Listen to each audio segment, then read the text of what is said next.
दोस्तों, legal and legal में एक बार फिर से आपका स्वागत है।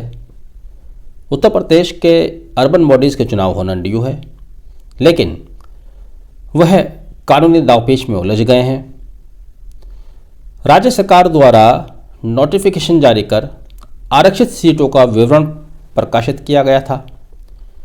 इसी आरक्षण के विरुद्ध कुछ पिटीशंस इलाहाबाद उच्च न्यायालय के समक्ष दाखिल की गईं, जिस पर इलाहाबाद उच्च न्यायालय की लखनऊ बेंच ने निर्णय सुनाते हुए उत्तर प्रदेश सरकार के जारी किए गए नोटिफिकेशन को क्वैश कर दिया है या खारिज कर दिया है। 5 दिसंबर 2022 को राज्य सरकार ने जो नोटिफिकेशन जारी किया था, उसके अनुसार उत्तर प्रदेश के निकाय चुनाव के दौरान कुल मेयर्स की सीट थी, उनमें से 4 सीट को ओबीसी कैटेगरी के लिए आरक्षित कर दिया गया था। इसी के विरुद्ध कुछ लोग इलाहाबाद गए, उच्च न्यायालय गए। न्यायालय ने क्या निर्णय दिया, क्यों दिया, और उस निर्णय के विरुद्ध उत्तर प्रदेश सरकार का क्या स्टैंड है, ये भी मैं बताऊंगा। वीडियो आप आखिर तक देखिएगा, विस्तार से बताऊंगा। लेकिन शुरुआत मैं वहाँ से करूँगा जहाँ से इलाहाबाद उच्च न्यायालय के जजेज ने अपना जजमेंट लिखाने से पहले एक कोटेशन के साथ की। वह कोटेशन आपके लिए जानना बहुत ज़रूरी है। आर्डर लिखाते समय इलाहाबाद उच्च न्यायालय ने क्या कहा, सुनिएगा। It is not inclusion not exclusion, equality not inequality, and democracy not executive fiat that runs as a common thread throughout our constitution.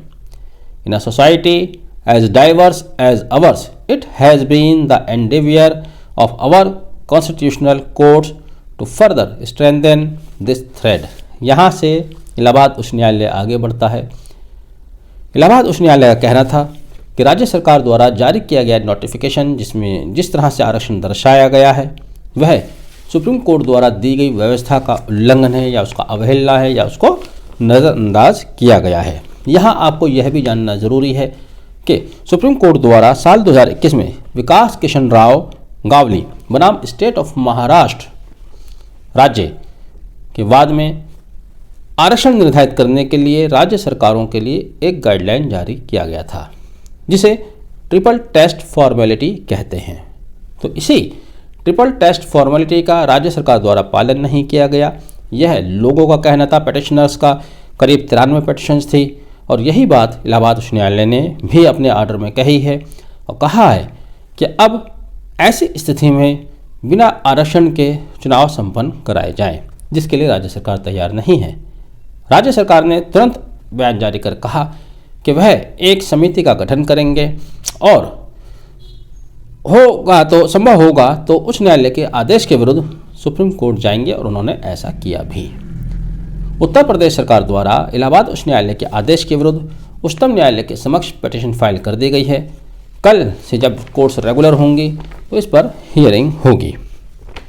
अब जिस कारण से राज्य सरकार के नोटिफिकेशन को निरस्त किया गया है वो भी आप समझ लीजिएगा। पहले मैं बता दूं, उत्तर प्रदेश सरकार द्वारा 5 दिसंबर 2022 को section 9A sub section 5 sub clause 3 of UP municipalities act 1916 के तहत ये नोटिफिकेशन जारी किया था।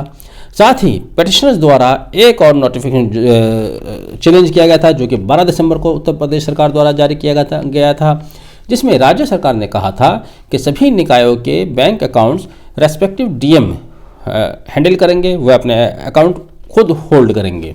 उस आदेश को भी उच्च न्यायालय के समक्ष चैलेंज किया गया था।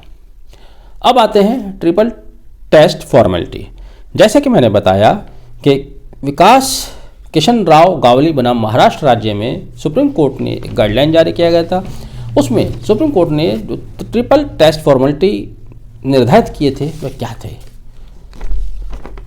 उस आदेश के अनुसार सुप्रीम कोर्ट ने कहा था कि प्रत्येक राज्य अर्बन बॉडीज़ के चुनाव में आरक्षण देने से पहले एक अनुभवी व्यक्तियों की कमेटी बनाएंगे, एक कमीशन बनाएंगे और उस कमीशन की रिपोर्ट के आधार पर नंबर 1 की कमीशन बनाएंगे, जो कि अनुभवी व्यक्तियों का होना चाहिए, और रिगेरियस स्टडी करेंगे पिछड़ेपन की स्थिति उस राज्य में, सीटवार जाएंगे और एसर्टेन करेंगे कि राज्य में पिछड़ेपन की क्या स्थिति है। पहला टेस्ट। दूसरी टेस्ट फॉर्मेलिटी ये थी कि वही कमीशन जिस तरह की भी रिपोर्ट देता है पिछड़ेपन की स्थिति के आधार पर, उसी के आधार पर आरक्षण दिया जाएगा। दूसरा टेस्ट। तीसरा गाइडलाइन ये था कि यह दिया गया आरक्षण किसी भी सूरत में 50% से अधिक नहीं होना चाहिए। इस 50% में शेड्यूल कास्ट, शेड्यूल ट्राइब्स और ओबीसी तीनों को दिया गया आरक्षण शामिल है। यानी कि ओबीसी, अन्य पिछड़ा वर्ग, शेड्यूल कास्ट और शेड्यूल ट्राइब्स को जो भी आरक्षण दिया जाएगा वह कुल सीट का 50% से अधिक नहीं होना चाहिए। अब यहाँ जैसे कि मैंने बताया कि उत्तर प्रदेश के कुल मेयर सीट्स में से 4 सीट्स केवल ओबीसी के लिए ही रिजर्व कर दी गई।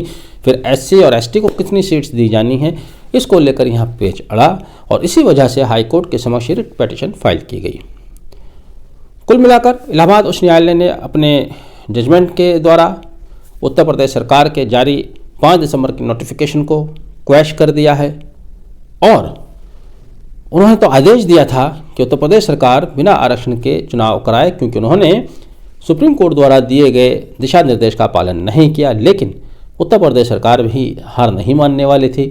उन्होंने इलाहाबाद उच्च न्यायालय के आदेश को सुप्रीम कोर्ट के समक्ष चैलेंज किया है।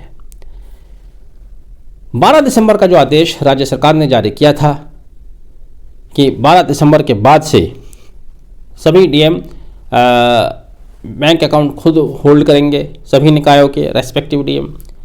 उसके बारे में पिटीशन का कहना था कि उत्तर प्रदेश में जब पिछली बार चुनाव हुए हैं, जो अभी जिनका कार्यकाल चल रहा है वह कार्यकाल मिड जनवरी तक चलना है, यानी कि अभी उनका कार्यकाल पूरा नहीं हुआ है।